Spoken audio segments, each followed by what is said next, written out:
Kalalabas mo lang sa bahay ni Kuya, Gabi. I know. Kwentuhan mo naman kami, how was it like? I mean, yung iba yung napapanood namin sa, of course, yung totoong naranasan mo dun. Eh. Oo, oo. You know what? A lot of people, they say na it's kind of hard. Of course, you're away from your phone, you're away from your loved ones. Ako kasi I stayed there for 4 days. And in those 4 days, I actually had really fun. I enjoyed. Siguro kasi I'm also an extrovert. I get energy from different people. Hindi naman halata. Di ba? Charot.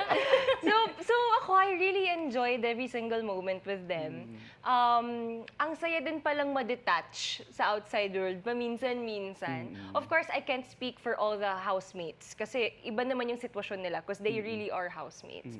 For my case, I'm just a house guest for 4 days. So ako, I savored every moment and I really enjoyed. And iba siya. Iba yung bond na makikreate nyo inside. Some people may say, I am guilty of that before when I watch PBB na parang, bakit parang ang OA? Bakit parang laging may iyakan ng OA? Or parang pag may aalis, sobrang silang sad. Eh, saglit lang naman kayo magkakabond. But you know what? When you're inside, your emotions are heightened. So every single thing, you feel it because you're in one house. Imagine you see all of these people when you wake up until you sleep. So talagang heightened ang emotions. Pero ito talaga, kasi I always say this nung nag-host, nung magsisimula ka palang mag-host ng PBB na full circle moment, pero ito totoong nag-full circle moment ka kasi pumasok ka sa loob. Imagine from lining up for a lot of hours to being the host, to being a house guest. Yes. So full circle moment talaga siya.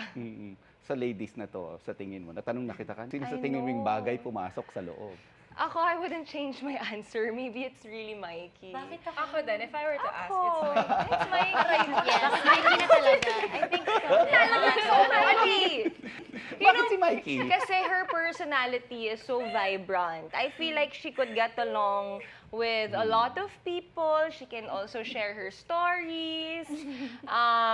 Tsaka, mag-enjoy siya doon. Magugulo lang ako doon. Sige, Grim! Tara! Kuya! Talk. Sure ka ba dyan? Mga kapitbahay ako, kayo. pwede akong dumirekta kay kuya at sasabihin ko talagang Tao po! papapasukin ka. Okay, What Mikey. you wish for? Sasabihin na namin sa'yo, Ano? Okay. Walang ganyan, Kuya Nelson. Hindi nakakatawa. Totoo nga. Kuya? Hi, kuya. Hi, Kuya. Funny, Gabi. May host dito. Takot ako.